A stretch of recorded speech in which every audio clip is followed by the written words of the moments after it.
just thought I would show how vibrant these Japanese watercolours are. And you'll have to excuse the light, but it is 4 o'clock in the morning. And I have a small light.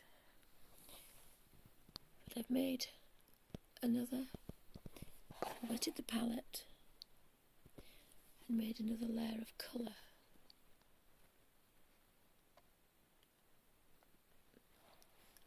But the paintbrush is so full of colour that I then use a page that's quite large in pattern and one that I don't particularly like, and it's not very detailed. And what I intend to do is kill two birds with one stone. Combine a little bit of colouring, and I apologise for the shakiness. But I couldn't set the tripod up because a certain miss got up and she's by my feet where the tripod would go. So that was a little bit dry. So we'll just try. And as the paint starts to just get that little tiny bit dry, although it's still very vibrant, I'm just going to touch the end into there and then pick rather a large, and if you just, I'm just sorry about that, if you just, that kind of mixes the colour on the paintbrush. So although it's a lighter colour, because it's now watered down, it's uniform. So that colour will be the same for most of this piece. These were a lot larger than the last ones. I will show you the last ones, but I did struggle because the other thing is you're so desperate to finish the whole full set of watercolours. It's a long process, but you are combining a little bit of colouring in, which is therapeutic, and practising your paintbrush skills for not going over the lines. And as a tight Yorkshire lass, I could not possibly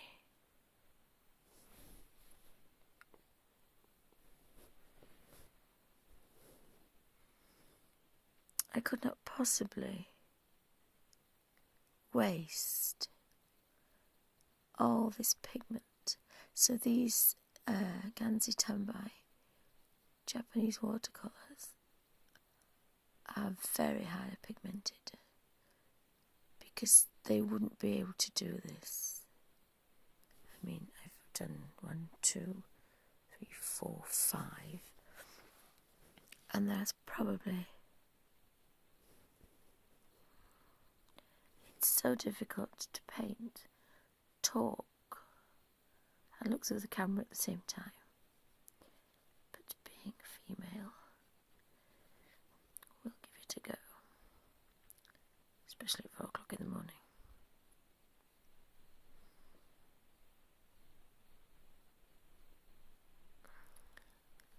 So this is a job for a rainy afternoon when there's nobody about,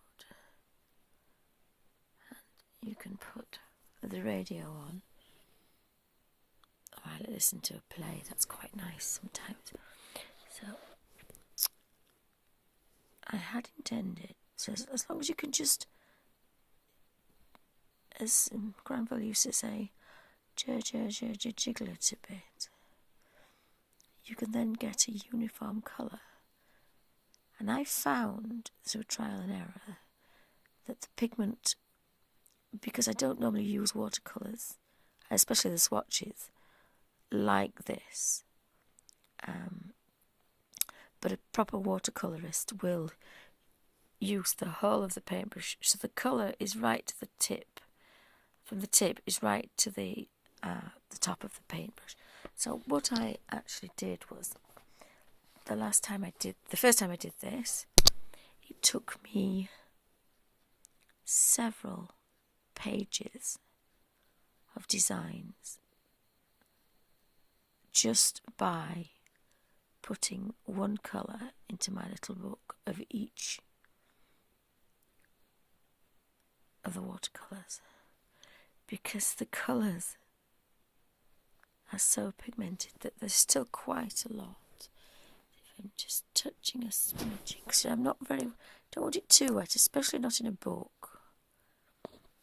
I mean, they are getting very pale now, but if you had a rose design, and the advantage of having a bigger pattern is, I don't really like the big patterns, but obviously you're not going to waste them because it's a page in the book. So all you're doing, and then when they get very pale, you have the true watercolour shades. And I intend to just keep going until this runs out.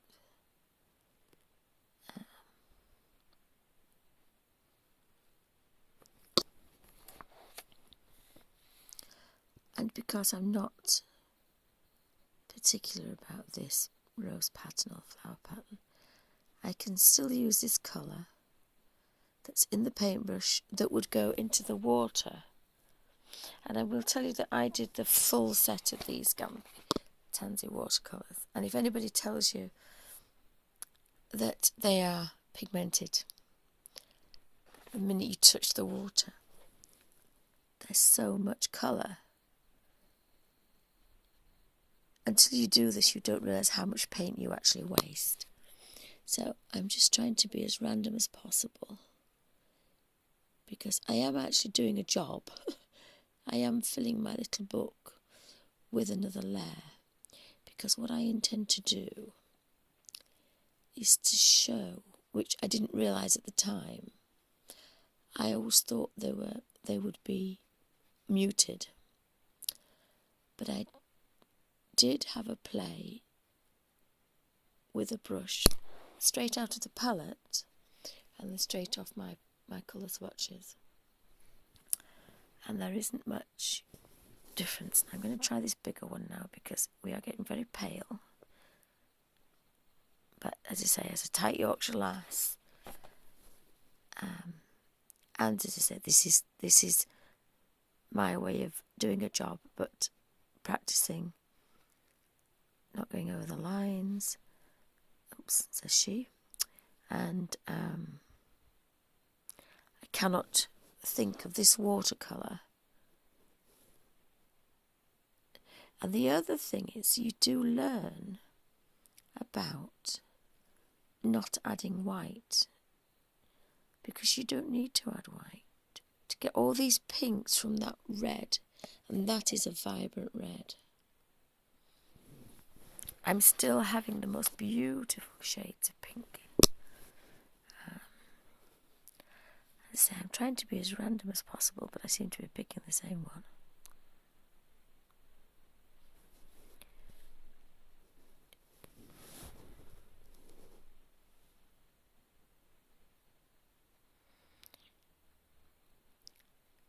But I wanted to show just how much colour. When you do the colour swatches for these, and everybody does, and then you wash your paintbrush in the water, you cannot imagine, unless this was quite by accident, but you cannot imagine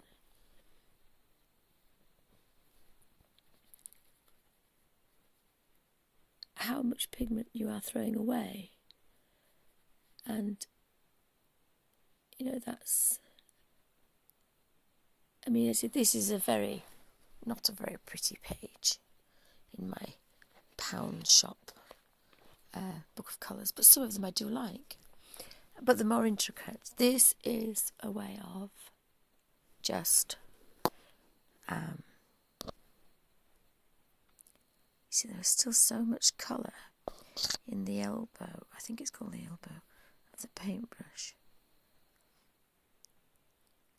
And it teaches you that there is some, just with a tiny amount of colour, and your paints will last you forever.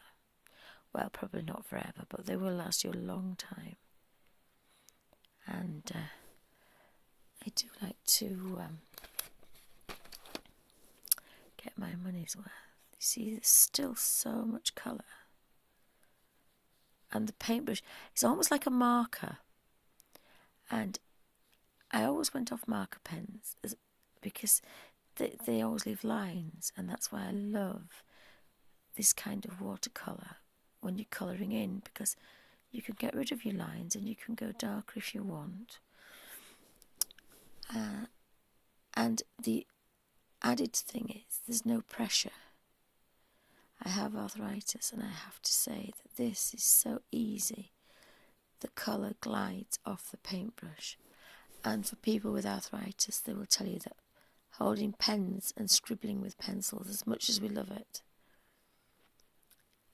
it's the difference between spending a joyful afternoon painting or after half an hour thinking, I really have to stop now. And that is such a shame, when after all, most of this is for therapy.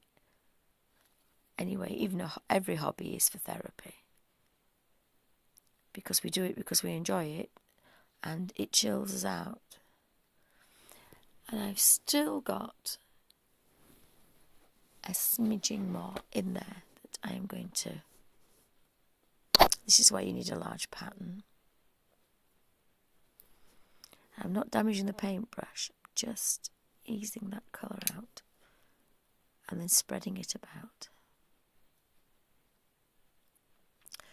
Now, I don't really want all this page to be the same pink. But what happened last time was I had a reddy page, and then I had a pinky page, and then I had a greeny page. And this is looking like it's going the same way, but I can't stop because I've just got so much colour. So what I'm going to do is, that was the strongest one. So I'm going to just touch that. There isn't much colour coming out now. And I'm going to just...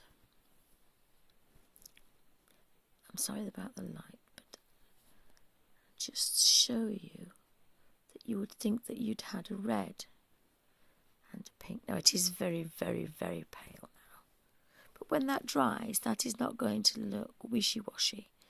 That is just going to look like a very pale pink. And again, I'm not going to apologise, but I shall keep going until it completely disappears. Because I am that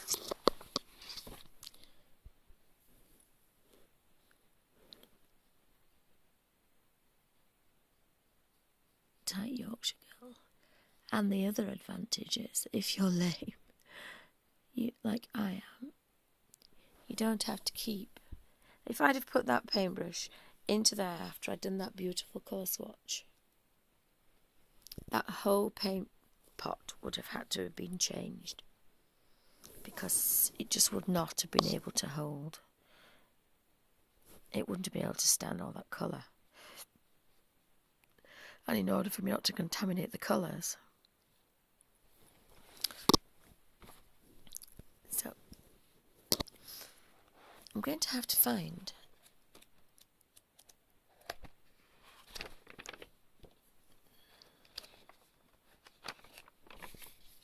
this is another pattern that I had. This is the pales, because this is from the last time.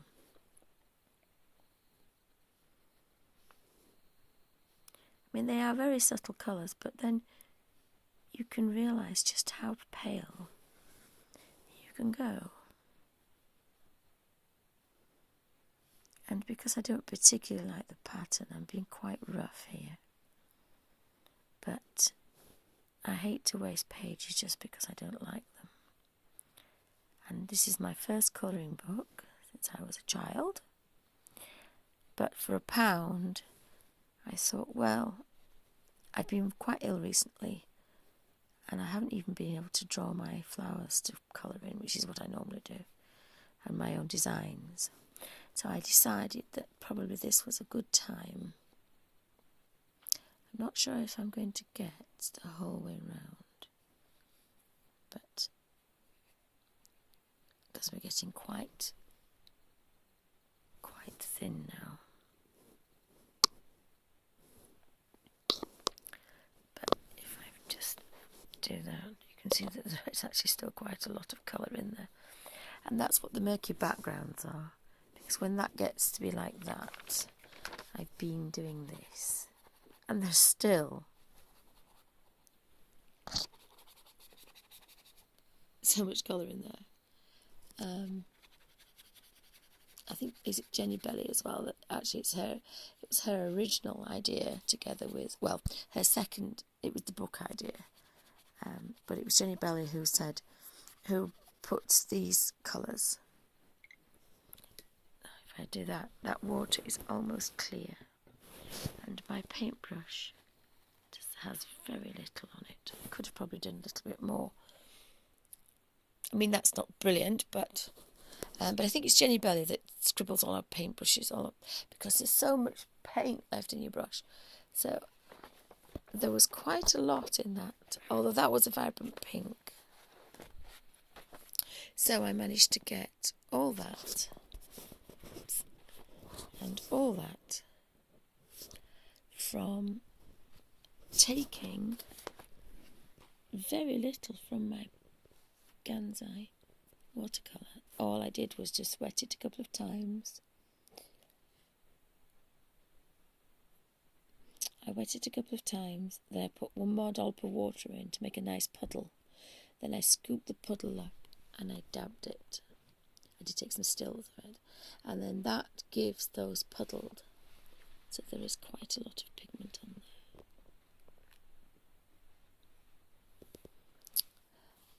So I only have 35 more to do.